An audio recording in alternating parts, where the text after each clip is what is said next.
Okey, terima kasih kepada semua rakyat Singapura yang telah pergi mengundi dengan bijaksana pada 03052025.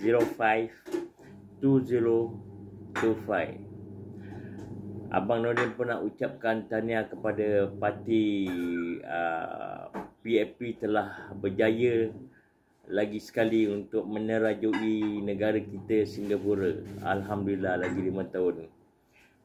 InsyaAllah mereka akan buat yang lagi terbaik lah.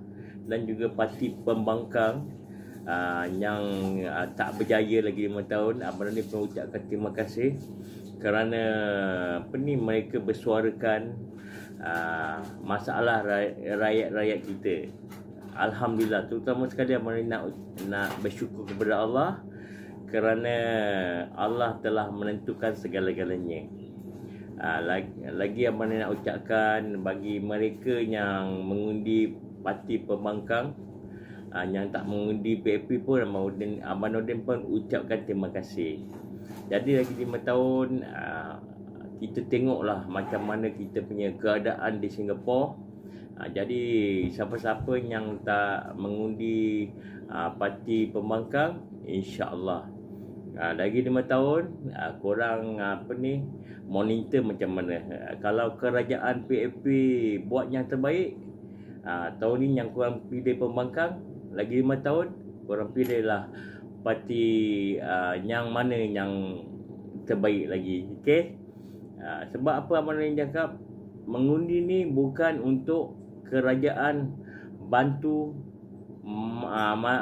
rakyat-rakyat Singapura. Undi adalah untuk majukan negara Singapura. Jangan salah faham lah.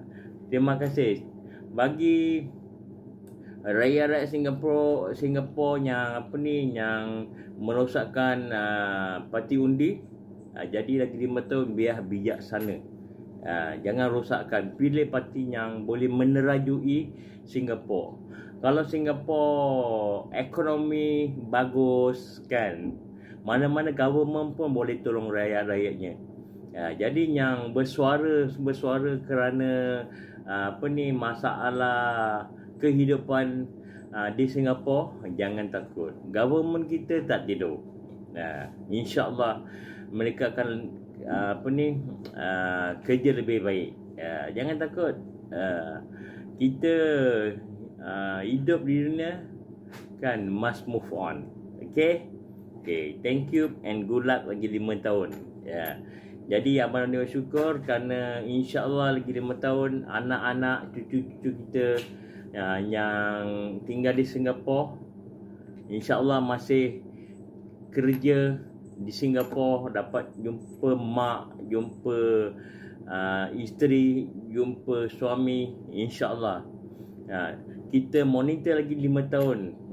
Sebab lagi sekali Abang Nordin cakap, yang korang bersuara pam kan, jangan takut. Government kita tak tidur. Okay, kita doakan negara kita lagi 5 tahun kan, aman, tentram, ekonomi lagi bertambah baik kan.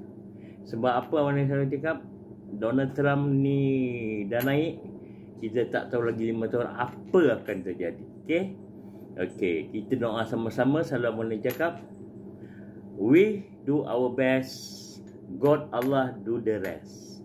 Selamat menerajui lagi 5 tahun 2030.